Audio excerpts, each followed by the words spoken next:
Hello दोस्तों, स्वागत है आप सभी को Owais UPSC aspirant YouTube channel पे। दोस्तों, अगर आप मेरे रेगुलर व्यूवर्स होंगे तो ये क्वेश्चन देख के आपको समझ में आ गया होगा। अगर नहीं आया है समझ में तो आपको बता दूं कि अगर आप न्यू व्यूवर्स हैं तो हमने टारगेट यूपीएससी प्रीलिम्स 2024 का एक टेस्ट सीरीज चला रहे हैं, जिसमें यूपीएससी से रिलेटेड जितने भी सिलेबस है, यानी उसके प्रीलिम्स में जितने भी सिलेबस से क्वेश्चन पूछे जाएंगे, उन सभी सिलेबस को हम इस चैनल पे है ना डिस्कस करेंगे। जितने भी पीवाईक्यू होंगे या मॉडल आंसर होंगे या दृष्टि के द्वारा जो टेस्ट सीरीज है या विभिन्न इंस्टीट्यूट का जो टेस्ट सीरीज के क्वेश्चंस होंगे, ठीक है, सभी को इस चैनल पे हम डिस्कस करने वाले हैं 2024 प्रीलिम्स एग्जाम तक। ठीक है, तो देखते हैं कि जितने कि अगर आप पिछले एपिसोड यानी थर्ड एपिसोड तक मैंने इतने सारे क्वेश्चन को डिस्कस कर चुके हैं। अभी हम मॉडर्न हिस्ट्री से जो क्वेश्चन है दृष्टि के द्वारा जो टेस्ट लिया जाता है उसके क्वेश्चन आपके सामने भी हम डिस्कस करेंगे धीरे धीरे, और पीवाईक्यू को डिस्कस करेंगे, और भी कई सारे इंस्टीट्यूट का क्वेश्चन होगा वो भी डिस्कस करेंगे। ठीक है, तो देखते हैं। इसी तरह आज जो एपिसोड है वो एपिसोड 4 है, जिसमें आज हम क्वेश्चन नंबर 23 से डिस्कस करने जा रहे हैं। जिसमें क्वेश्चन नंबर 23 क्या कहता है कि निम्न में से कौन सुमेलित नहीं है। ठीक है, अब कौन सुमेलित नहीं है तो सबसे पहले क्या जानना पड़ेगा आपको कि इसमें जो भी है वह सही दिया गया है कि नहीं। तो जैसे कि लॉर्ड वेलेस्ली, ठीक है, लॉर्ड वेलेस्ली के सामने में सहायक संधि प्रणाली है, तो आपको मालूम होना चाहिए कि लॉर्ड वेलेस्ली ने सहायक संधि प्रणाली को लागू किया था। ठीक है, लॉर्ड वेलेस्ली का कार्यकाल था 1798 से 1805 तक, तो ये सही है। ठीक है, क्वेश्चन क्या कह रहा है, सुमेलित नहीं है। उसके बाद ऑप्शन 2 है क्या कि सर जॉन सोर, तो इसके सामने में आंग्ल नेपाल युद्ध। तो आपको ये मालूम होना चाहिए कि जो सर जॉन सोर है इसका कार्यकाल कब था। ठीक है, तो 1793 से 1798 में सर जॉन सोर का कार्यकाल था, और आंग्ल नेपाल युद्ध जो हुआ था वह 1814 से लेकर के 1816 ईस्वी में हुआ था। उस समय जो भारत के भारत के नहीं, बंगाल के जो ये गवर्नर जनरल थे वह लॉर्ड हेस्टिंग थे। ठीक है, तो ये मेरा क्या हो गया, गलत हो गया। उसका थर्ड ऑप्शन देख लेते हैं कि लॉर्ड हेस्टिंग्स। ठीक है, लॉर्ड हेस्टिंग्स तृतीय आंग्ल मराठा युद्ध के समय हुआ था कि नहीं इसके समय। तो कह रहा है कि लॉर्ड हेस्टिंग का सबसे पहले हम क्या करेंगे, कार्यकाल जानेंगे कि इसका कार्यकाल कब था। तो इसका 1813 से लेकर 1823 तक का कार्यकाल था, और तृतीय आंग्ल मराठा युद्ध जो हुआ था वह 1817 से 1818 में हुआ था। ठीक है, तो ये मेरा सही है, क्योंकि दोनों जो बीच में आ रहा था लॉर्ड हेस्टिंग्स के कार्यकाल में तृतीय आंग्ल मराठा युद्ध हुआ था। तो इसमें क्वेश्चन क्या था कि सुमेलित नहीं है, तो केवल 2 जो है वो सुमेलित नहीं है, इसलिए ये आंसर मेरा हो जाएगा बी। उसका आगे क्वेश्चन देखते हैं, क्वेश्चन नंबर 24 कि किस गवर्नर जनरल ने भारत में अस्थायी भू राजस्व व्यवस्था स्थापित की थी। तो सबसे पहले आपको ये बता दूं कि भू राजस्व व्यवस्था जो है वह लॉर्ड कॉर्नवालिस जो है उसके शासनकाल में लाया गया था, उनके द्वारा लाया गया था, लॉर्ड कॉर्नवालिस।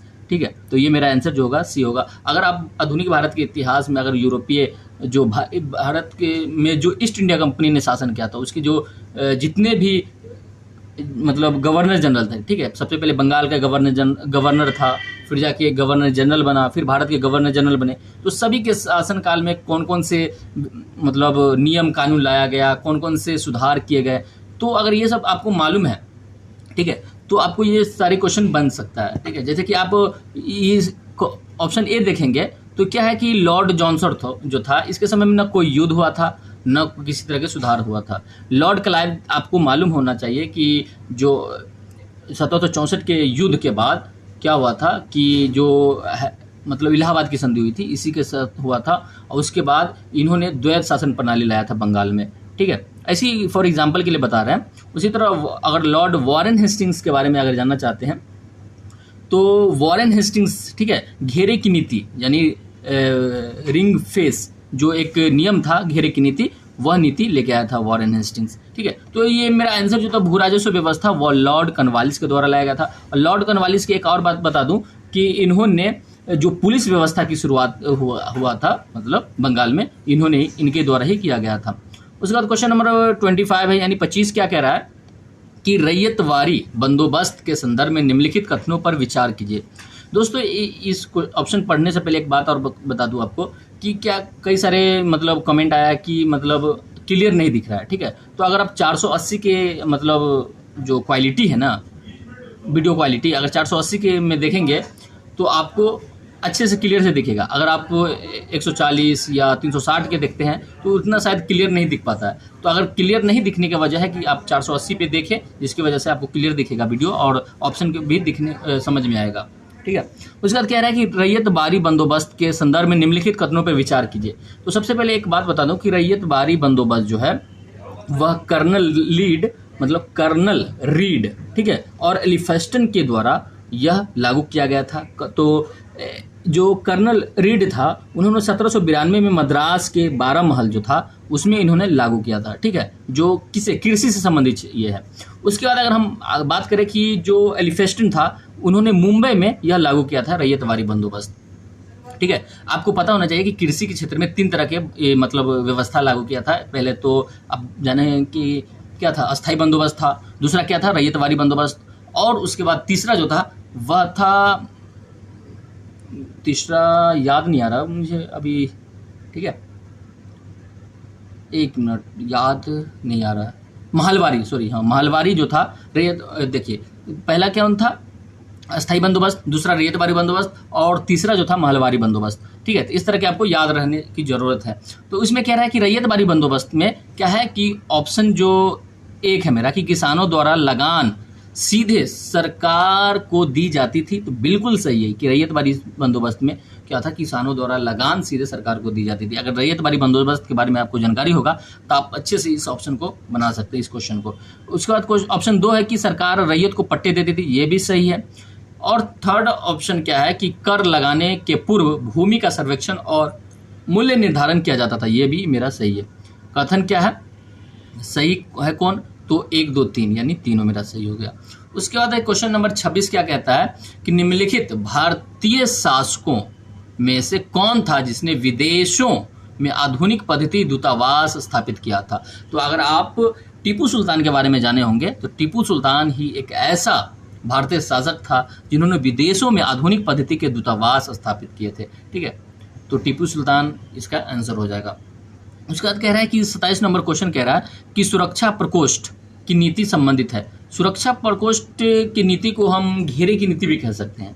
ठीक है, घेरे की नीति एक्चुअल में वह सुरक्षा प्रकोष्ठ के पर्पस में ही, सुरक्षा के पर्पस में ही लागू किया गया था, जिसे इंग्लिश में कहा जाता है रिंग फेंस। ठीक है, तो यह जो लाया गया था इसका आंसर क्या होगा। तो अगर आप वॉरेन हेस्टिंग्स के बारे में जाने होंगे तो वॉरेन हेस्टिंग्स ने अपने कार्यकाल में क्या हुआ था कि जो सुरक्षा प्रकोष्ठ है, रिंग फेंस की जो मतलब व्यवस्था थी, उन्होंने लागू किया था। ठीक है, उसके बाद अगर हम बात करते हैं क्वेश्चन नंबर 28 का, तो ठगों के दमन। ठीक है, तो क्या था कि ठगों के दमन जो था ना, निम्नलिखित में से कौन संबंध था। ठीक है, अगर दोस्तों एक चीज़ आपको हम बता दूं कि अगर हम एक्स्ट्रा चीज़ बताते हैं तो आप लोगों को मतलब सुविधा, आप लोगों के लिए सही है या नहीं, आप हमें मुझे बताएं, क्योंकि हम एक्स्ट्रा चीज़ भी बताने लगते हैं। ठीक है, तो या क्वेश्चन जितना पूछ रहा है उतना ही जवाब दें, या एक्स्ट्रा चीज़ बताएं या ना बताएं, आप कमेंट करके ज़रूर हमें बताएं कि क्या हम सही कर रहे हैं। अगर किसी तरह की सलाह है तो हम उससे स्वागत करते हैं कि आप मुझे ज़रूर सलाह दें, इससे हमें भी इम्प्रूव करने का एक मौका मिलेगा। ठीक है, तो ठगों के दामन के बारे में, दमन किसने किया था, ठीक है, के संबंध में है। तो सबसे आपको पहले ये बता दूं कि विलियम बेंटिंग के शासनकाल में जो था ना, यह मतलब ठगों का दमन किया गया था। ठीक है, तो इस समय कैप्टन स्लीमैन था, मतलब किसके कर्नल था, जो विलियम बेंटिंग था उसके कर्नल था कैप्टन स्लीमैन, इनके द्वारा ठगों का दमन किया गया। तो इसका आंसर ये हो जाएगा। उसके बाद है कि सती प्रथा पर पाबंदी किसने लगाई थी। तो सबसे पहले सती प्रथा जो है वह कब, मतलब सती प्रथा पर पाबंदी कब लगाया गया था। तो आपको जानकारी होगा कि 1829-30 में सती प्रथा पर पाबंदी लगाई गई थी। तो उस समय किसका शासनकाल था, तो विलियम बेंटिंग का। विलियम बेंटिंग का कार्यकाल क्या था, तो 1828 से 1835 तक। तो इसलिए इसका आंसर क्या हो जाएगा, विलियम बेंटिंग। विलियम बेंटिंग जो थे भारत के प्रथम गवर्नर जनरल भी थे। ठीक है, क्योंकि 1833 के चार्टर अगर जानते होंगे तो बंगाल के जो गवर्नर जनरल था वह अब भारत के गवर्नर जनरल कहलाने लगे। उस समय विलियम बेंटिंग जो था वह बंगाल के गवर्नर जनरल थे। ठीक है, तो वही अब भारत के गवर्नर जनरल हो गए। उसके बाद हम बात करते हैं क्वेश्चन नंबर 30 के बारे में। तो क्या है कि निम्नलिखित पर विचार कीजिए।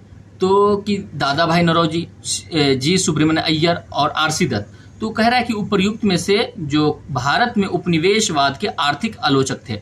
हाँ, ये चीज़ आपको जानकारी होना चाहिए कि पिछले भी एपिसोड में हमने बताया था कि जो दादा आरसी दत्त के बारे में, ठीक है, और दादा भाई नौरोजी के बारे में, जी सुब्रमण्य अय्यर थे, ये तीनों जो थे ना, वो आर्थिक जो भारत में जिस तरह से आर्थिक दोहन हो रहा था अंग्रेजों के द्वारा, तो इन्होंने यानी दादा भाई नौरोजी ने, जी सुब्रमण्य अय्यर ने, आरसी दत्त ने इन्हें आलोचना की थी। ठीक है, तो इसका आंसर क्या हो जाएगा? डी आंसर हो जाएगा। तो दोस्तों ये जो है मेरा ये टेस्ट सीरीज का जो मतलब फर्स्ट टेस्ट का ये कंप्लीट हुआ। दोस्तों हमने 3 पार्ट में इसको बांट करके इस क्वेश्चन को हमने डिस्कस किया, क्योंकि लंबा वीडियो हो जाता था जिसकी वजह से आप लोग भी नहीं देख पाते थे, तो हम छोटे छोटे वीडियो रखेंगे। इसी तरह हम नेक्स्ट क्वेश्चन लेके आएंगे, इसमें हम डिस्कस करेंगे नेक्स्ट एपिसोड में। तो आज के लिए इतना ही, मिलते हैं नेक्स्ट एपिसोड में।